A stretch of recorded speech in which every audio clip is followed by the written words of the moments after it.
Hello, my name is Bria, and I'm in a little side business of doing story remodeling. Because I feel like story is fluid and needs to be retold and reinvented and made relevant to us today.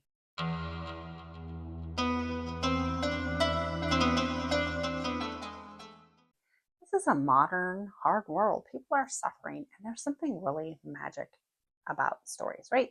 Think of how much people love their TV shows, their characters, their movies, as stories have something to teach us, and how much we love certain characters and how that subtly influences us to be better people, I hope. Hopefully, not worse people. And also, stories are a way to introduce concepts in a more abstract and metaphorical way to make us make more sense of it. And stories usually were always told orally. They were not usually told orally, they were always told orally. And that shifted with whatever was going on. And so what we have now is these stories that were written down and they got stuck in this place and they're kind of irrelevant and they don't really make a lot of sense to us. These myths are all folded in and it's confusing. So, like, grandma has the story she tells Susie. She's trying to teach her this story, a particular lesson for Susie to understand that's subtle. And it doesn't make sense to us now. So, in remodeling the story, like as I'm going to remodel my kitchen, whoever owned it before had a style that doesn't suit me. So, remodeling it allows us to make sense of the story and it also allows us to heal the past. And I don't want to say I want to diminish the past or wish it didn't happen.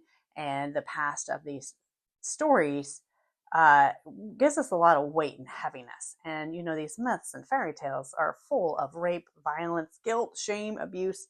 And how is that to move forward with this weight, this legacy on us? And so I'm curious about remodeling stories of the past with very great attention to the core, the good solid bones of a story, and moving forward and allowing these stories to give us some illumination, some light, empowerment, and shift things forward over confusion and embarrassment. That's the goal, anyways.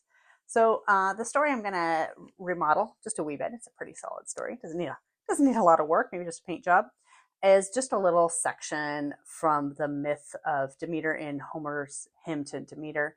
And I'm just taking this one little part because I think the myth is well known, is the part of the origin story of the Eleusinian mysteries, which are a mystery.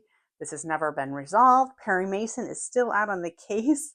If you were into Perry Mason, Cold Case Files or one of those shows, they haven't cracked it. Tons of scholars have theories of it, but I'm not a Eleusinian scholar. I want to know about the stories, and I could just make things up and decide what it might mean or not that feels relevant or resonates with me. So those who were into the Eleusinian mysteries thousands of years ago were sworn to silent, and they stayed silent. That's why it's a mystery. So Persephone was taken by Hades, the king of the dead, to be his bride, and her mom, Demeter, wandered the earth looking for her and caused a famine as she searched because she was full of grief about the loss of her child. So Persephone left her mother, as all girls do. She left to follow her heart, find her calling, and discover another world, an other world. And their parting was abrupt and sudden, a thorough, sound, loud, wrecking argument that many girls have with their mothers. Demeter was reeling from the loss of her daughter. She didn't know if she was okay, where she was, or what she was doing. She had a big fight with her, felt guilty, and then Persephone was gone. She couldn't find her.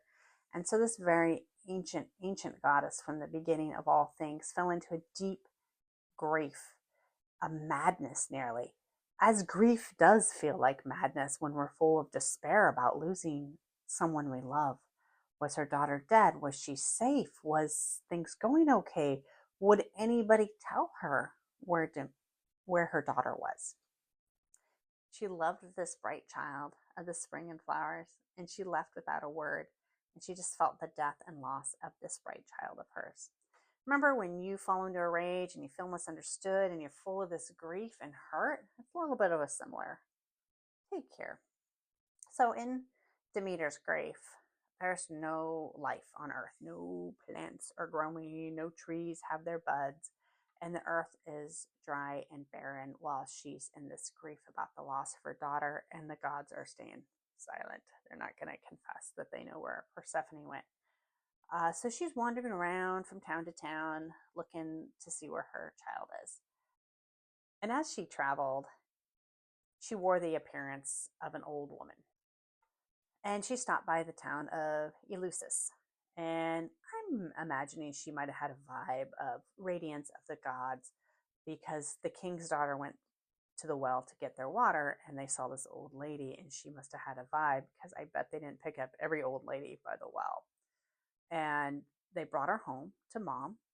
And the story about the hymn that was interesting was that she got very big and grouchy, and the queen had to give her the chair. They had to give her all these snacks and a massage and everything to soothe this old woman they found on the road. And eventually she was soothed. And she told them that she'd been captured by pirates and had run away and wanted a fresh start in the life. And the queen, who was older, had teenage daughters, had just had a brand new baby boy, the prince, and she was very happy. And she asked the goddess, who looked like an old woman, but she might have had a vibe on a subtle level, that would this old woman care for her newborn son? And Demeter said, yes. What a beautiful healing thing when you're in deep grief to be given a job that suits you. And so she was quite pleased to be offered this job. And also the women, the princesses and the queen must have known that this was the goddess more on an unconscious level. This is a little hard to reckon with, the goddess entering your home. Anyways, they gave her this job of being the nanny. And I'd imagine while she was distracted with this baby, the earth is a little less dry, the rains come and trees start to get a little bit of buds, the seedlings start to come. And as she's like absorbed with this beautiful baby, she's like, I'm gonna make this baby a god. Best idea ever. She's very obsessed with this. So she nurses him from her immortal breast. And at night she has to put him in a bed of coals, like fire, which most babies wouldn't tolerate. And this is sort of weird. To become a god, you have to be burned. But also I think to become immortal, you must know death. You can't live as a mortal. You have to become immortal. So she put the baby in the coals every night to burn away his mortality. And the queen was noticing, wow, my son looks great. He's drinking goddess milk. He seems really happy. He's like growing. He's brilliant. And she started to wonder, like, I wonder, this is weird.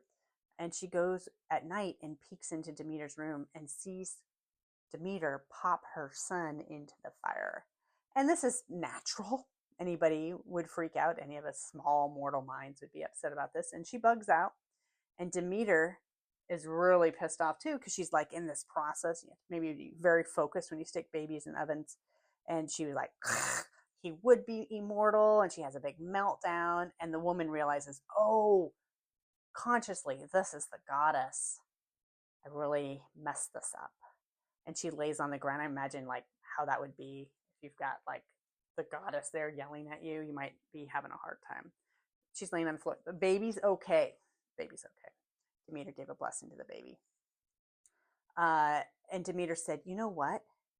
The only way to appease me is to build me a temple here in this town. And in exchange for that, I will teach you of the mysteries of life and death. The king, responsible guy, he goes and asks the people and is like, hey, Demeter's here. She's pretty pissed off because my wife ruined the plans about making her son a god. She's asking for a temple. And they're like, we can totally do this. It'll be a great tourist attraction. We'll get some extra money later. I can see this being a great idea. I probably didn't say that. Anyways, they built the temple for the goddess, and Demeter hung out in there, and she grieved for her daughter. And the earth went to utter parchment, and she wept and felt low. And you know how you feel when you're in grief and you feel forsaken and you're just sitting there in this like dark fog.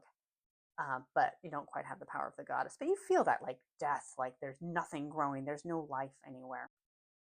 as Persephone was likely the only person, the only god who could appease her mother because the love between them was genuine, and only thing that could heal Demeter is love and bringing her back to life again.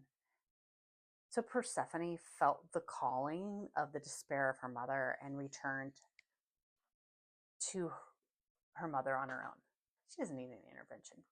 And she gets back to the earth, and her and her mother fulfill that promise of teaching the mortals all the mysteries of life and death. And that death isn't the end. We don't really know because it's a mystery. And there are ways to live beyond life. How to experience all these little deaths, great deaths in our lives with greater ease instead of being lost in our experiences of death and loss. How to proceed in our lives with so much beauty and to be present and know that the world beyond our own has so much to offer, that it can be beautiful. And perhaps to think that Persephone chose to be the queen of the dead as a sovereign to herself. And perhaps we should think she was not the queen of the underworld, but a queen of the other world, a place that is in another dimension, another place that is close to ours. And it can be as beautiful and as meaningful as we desire. So thank you so much for listening to my story remodeling. Have a beautiful day.